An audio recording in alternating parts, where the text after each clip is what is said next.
Ito.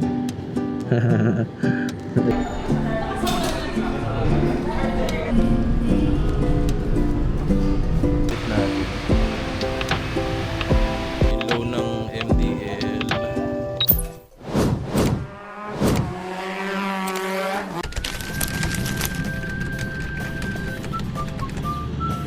So what is up guys? It's a good Monday morning for today's vlog. Pupunta tayo ngayon sa Casa kung saan ko binili itong Citisay, which is San Jose del Monte na Vespa showroom or Casa. So bali ay schedule natin today for our first PMS. Actually na-delay na nga siya pero pwede pa naman within this month.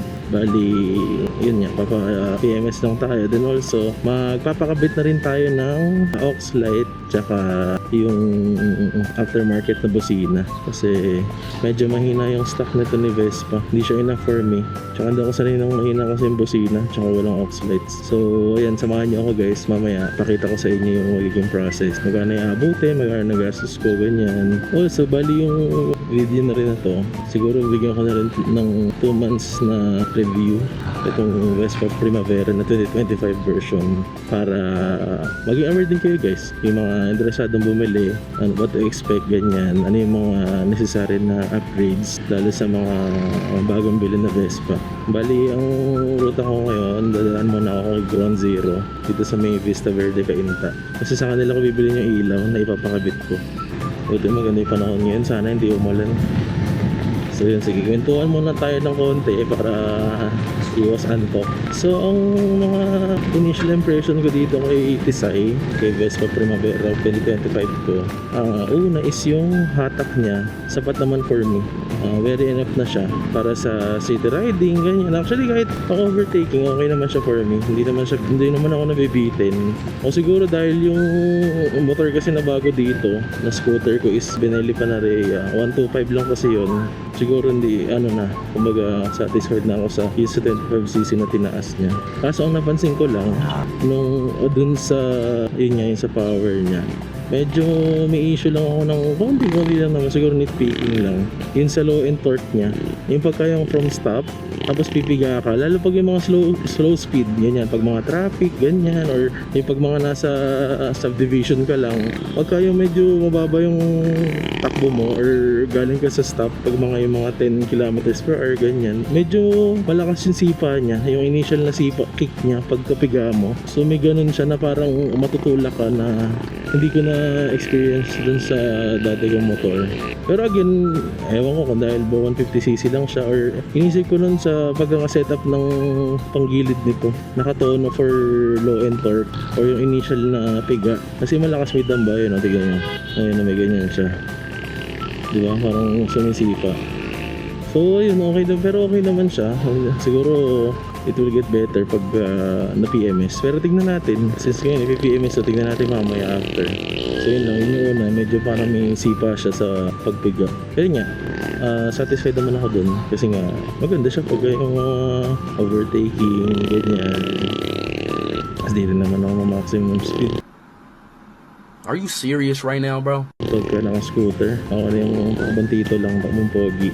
No! God, please, no! No! Last i-add ko na lang din dun sa power niya siguro, yun sa makina. Ang nagustuhan ko dito na hindi ko na-experience sa previous ko motor na Panarea, pagka open wheel, ewan ko, di ko yun yung tawag dun. Basta pagka yung ka na ng certain speed, halimbawa mga 60 kilometers per hour, nag-free wheel yung gulong niya. Yung sa Panarea ko kasi dun, after mo pumiga, parang may pull siya. Hindi ko alam kung sa belt ba yun o sa panggilid. Basta parang nagsislow down yung motor kasi parang may pull yung bike sa yun nga, baka sa pag-ikot ng belt. Ito, naramdaman ko na pag pumiga ka ng medyo okay na speed naman, mga 16, nag-free wheel lang siya. For me, ewan ko, hindi ko alam kung may scientific explanation niya, pero feeling ko mas tipid siya sa gas kasi nga, mas less kang pipiga. Ayun, mapiga ako, diba? Ayun, free wheel yung gulong. Ayun, hanggang may preno ka na. So, dire-diretso siyang umiikot. Hindi siya yung parang may pull na hihilahin ka na mag-slow down. Ito yung sinasabi ko, tignan nyo guys. Ayan, diba? Yung takbo natin mga 60. Kung tignan nyo, Nagbitawan ko yung throttle. Ayan, dire-diretso siyang umiikot hanggang pumreno ka. So yun kasi yung experience ko dun sa Panarea ko, yun nga. So ang nangyayari, parang piga ka ng piga. Uy, ganda ng Vespa. Tapos guys, another observation ko dito kay Vespa, kay Tisay. Medyo malakas siya sa gas. Nang konti lang naman don't get me wrong guys. Hindi naman siya yung parang big bike level. Pero medyo mas makonsumo siya compared dun sa 125cc ko noon. Pero tipid pa rin naman siya compared naman sa big bike syempre. Parang tansya ko less than 30, mga 30 kilometers per liter. Again, hindi ko pa sure kasi bine-break in pa naman to. Pwedeng magbago pa to after kasi wala pa naman din ako ginagalaw sa panggilid or anything. Pero yun na napansin ko initial, medyo mas makonsumo siya. Very very very slight. Actually guys, hindi ko pa nga alam kung bukas yung shop yung Ground Zero or Quagomoto. Tatry ko na lang, bahala na. Pero kasi bahay naman nila yon, so hopefully bukas naman siya. Hanggang ngayon natuturn pa rin ako guys kung anong ilaw bibilin. Bahala na kung ano mapusuan ko pagdating dun. Hindi, sige ba kay M1 A Plus na lang talaga para maliit lang, tsaka low key. So yun guys, balikan ko na lang kayo. Patayin ko muna tong camera. One eternity later.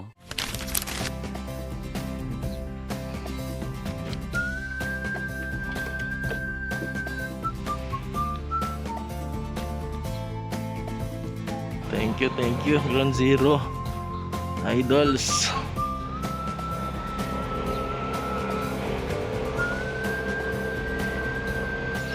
Yan guys, di naman ako nag-secondary cam. Tis muna po kayo sa aking POV.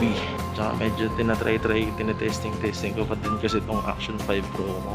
Kung kamusta yung mga buha. So yun pala guys, update lang din. Yung binili ko ng ilaw is yung M5 Plus. Yun yung medyo malaki na nila na bilog. So kaya pakabit natin, isang ganun lang dyan sa may bandang front na gulong sa may kaliwang fender. Fender o shock. Something doon. Unang asus natin doon ay 4,000. Actually, kung sa isa ang ilaw lang sana, 2,000 lang. Syempre, isa ka lang. Kaso hindi sila nagbibenta ng isa. So siguro, titignan ko pa kung saan ko pwede gamitin yung isa or baka ibenta ko na lang din per piece. Pero inisip ko din kasi pwedeng extra. Sakaling magka-problema tong isa, at least may extra akong pamalit. So tignan natin. Ang isa ko pa binili sa kanila is yun nga, yung harness kit na may kasamang switch. Tapos PR horn. Parang naka 2,000 din ako dun. So, or rent gas, 2,000 to 5 mga ganyan. Double check ko. So, yung PMS ko guys, meron kasing si Vespa na 2 years na libre. So, i-consume natin yung unang ticket. So, yung unang ticket is first 500 kilometers or first month. Actually, second month na Tisay. October ko to nabili. Bali, yung coupon nila is nag-work. Yun nga, halimbawa first month. Yung November ko na due. Pwede pa siya hanggang December. Time check 8:35. Makukulangan yung tansya ko ng 9:30. Mga 10 to siguro. Mga ganyan, 9:30 to 10. Depende sa facing natin Tsaka sa traffic din syempre. Yun, sa na rin comment siguro. Yung sa ground clearance, actually mataas siya. Mataas naman siya dun sa compared dun sa 125cc ko na Panarea. Kasi niya, medyo tiptoe ako ng konting-konti dito. Hindi kasi medyo beefy din yung upuan niya. So medyo mataas naman siya. Kaya lang, syempre meron kasi mga humps na yung matataas talaga. Alam mo yung talagang bulto na yayanigin yung buhay mo. Ito mababa ito yung mga ganito. Pero yun nga, di ba alam nyo naman, meron matataas na humps. So yun, medyo shety ka lang. Pero yun, siguro maganda na lang ding habit na pakaramdaman pag medyo mataas, shety ka na para sure. Katulad nito, medyo mataas to. Although ito maganda palapad. Yung iba kasing humps, ang taas na nga. Tapos, makipot pa siya.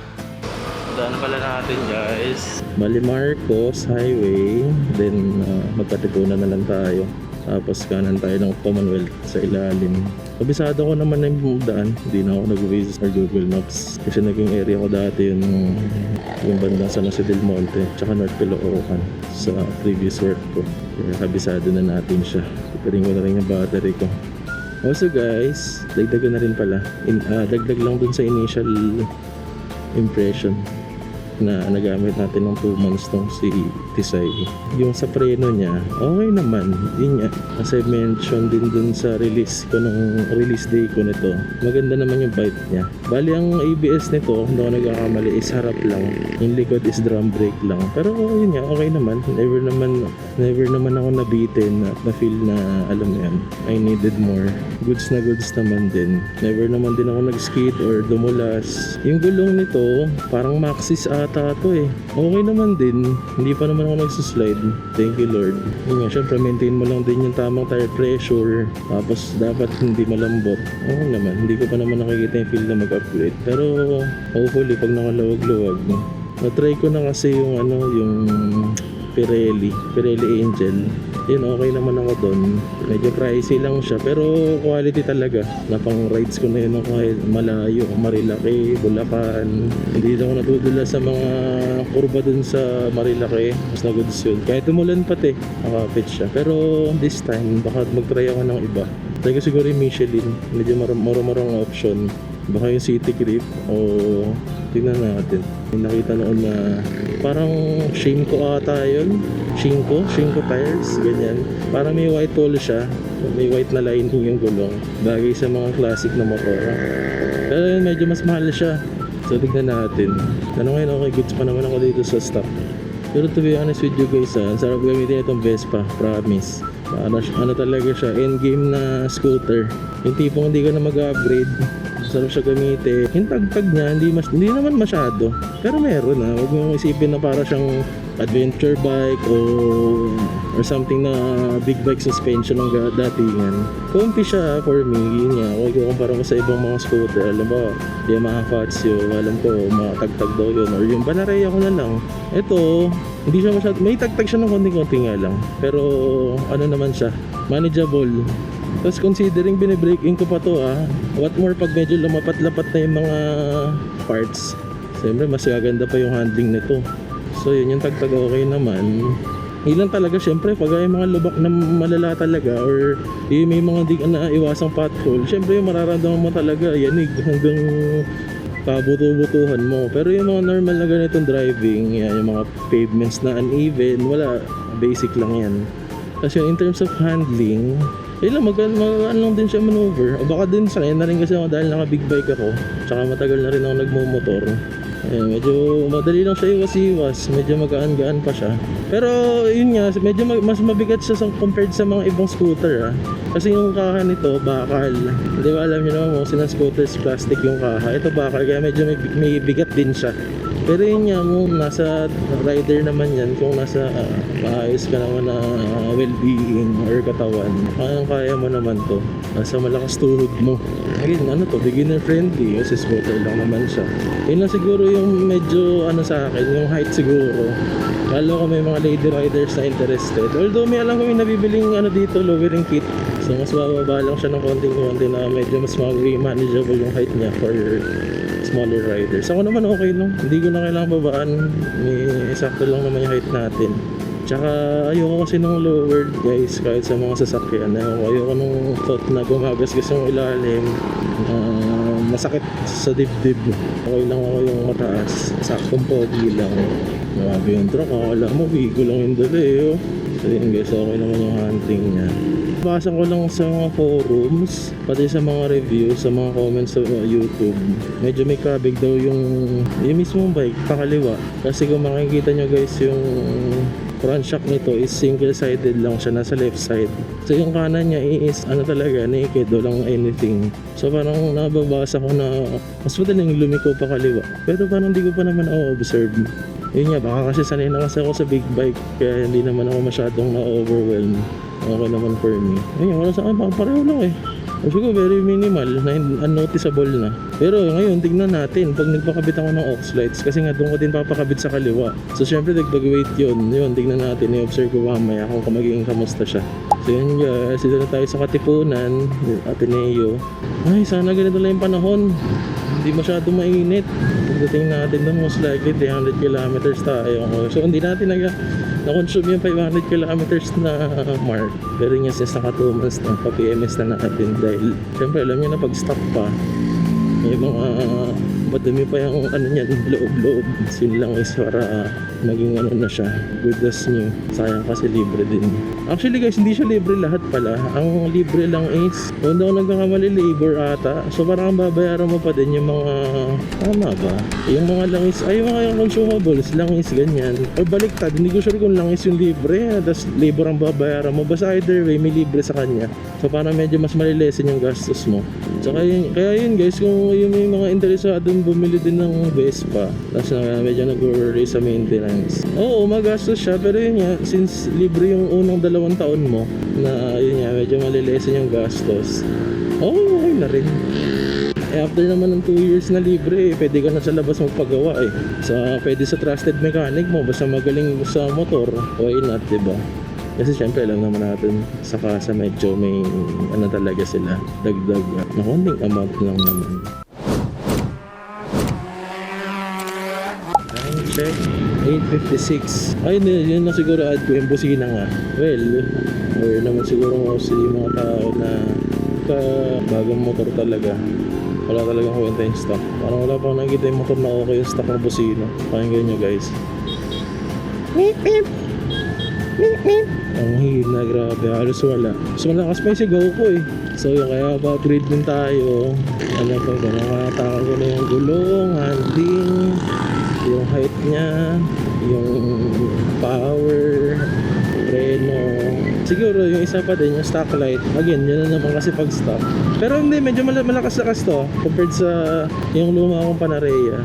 Pagka yung mga city-city, tas di ka naman maglo-long ride, actually okay naman yung headlight niya. Ako kasi minsan nagmamarilaki ako, ganyan, or madalas din kasi ako gabi nag-ride. Kasi nga, mention kailangan ko talaga. So nabibitin ako, kaya ako magpapakabit din ng aux lights ng Sendo. Ayun, medyo hina-hina pa siya for me. Dito tayo sa Fairview. Far view daw, far view. Hindi na lang guys. Ito! Ay lumuntik pang bumalik.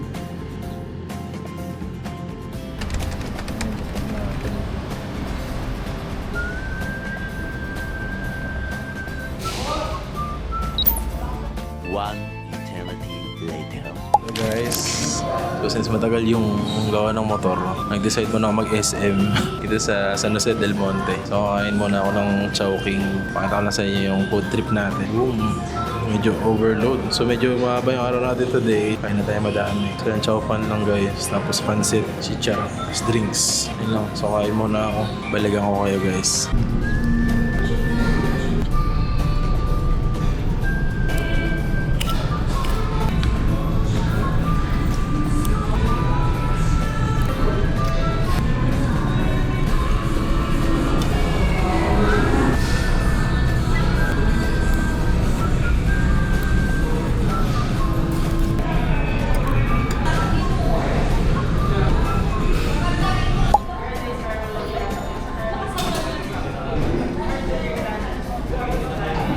Hello guys, so while waiting, medyo matagal ka din kasi yung process daw nung pagkabit ng aux lights tsaka busina. Tambay muna tayo sa Starbucks. So abutin ako ng mga after lunch. Dito muna ako tumambay after kumain. Wala yung go-to drink ko, barista drink.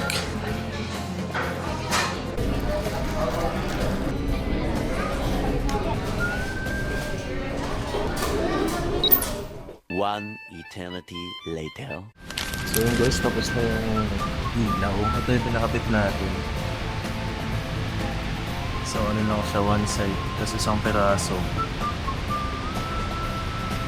So pakabot din ako nung kusina, hindi na siya makikita sa loob. Yan, testing natin yung ilaw.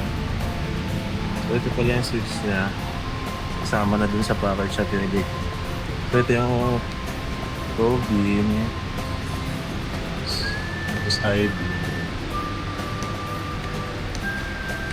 So hindi ako nagpo-integrate ng passing light kasi mababal yung warranty. Stock pa rin siya. Pero yun, meron na pang na ayun daw. Hindi siya masyadong kita kasi maliwanag ka eh. Ito naman yung high. Yun siya.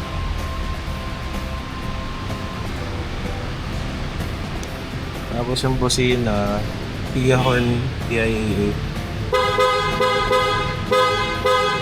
Ito malakas. So yun lang guys, mamaya tignan natin yung ilaw pag pagabi na. Okay ka naman, maganda. Ayan.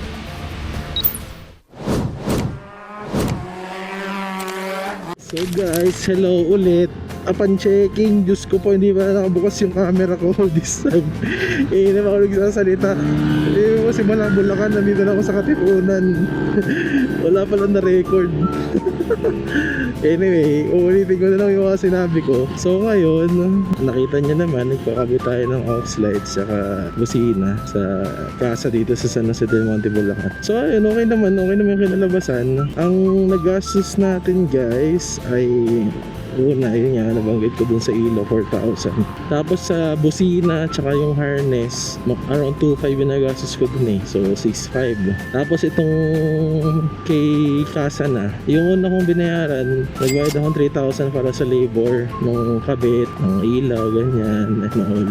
Tapos, yung total payment para dun sa PMS, yung change oil, yung labor ng PMS, is around mga parang 2,125 ganyan. So total 6,500 dun sa ilaw, busina tsaka harness, 3,000 sa labor ng kabit, ilan yun, 9,500, tapos 2,125, mga around 11,600, 11,700 ganyan. So yun, medyo nagmahal lang din kasi talaga kasi nga dalawang ilaw yung binili ko, tapos may mga harness pa, may busina. So yun, happy naman ako guys, maganda naman kinalabasan, okay naman yung pagkakabit. So medyo malakas yung busina guys ngayon. Grabe pa ng sasakyan. So parang dalawang basina yung kinabit eh.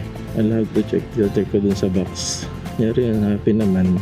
Pero yun yung comment ko lang, hindi kaya masyadong mahal. Yung labor nila, 3,000. Pero alam ko din kasi na may mga baklas pa yan. Grabe guys, ang dami ko talaga sinasabi kanina. Walang yan, hindi pala naka-on. Ayan, naka-on na siya, tinik ko. Dito na tayo banda sa Marcos Highway na. Yun lang sa aux lights. Pakita ko mamaya pag madilim na. One eternity later. Hello. Yung stock na ilaw. Grabe, ang taas ng stock. Ang taas. Yung low ng MDL. Ayan. So yung high. Ayan yung high. Ayan, high. Okay na. Ang lakas din, no? Ayan yung low. Pwede na. So goods. Ayan yung ilaw. Ang lakas din.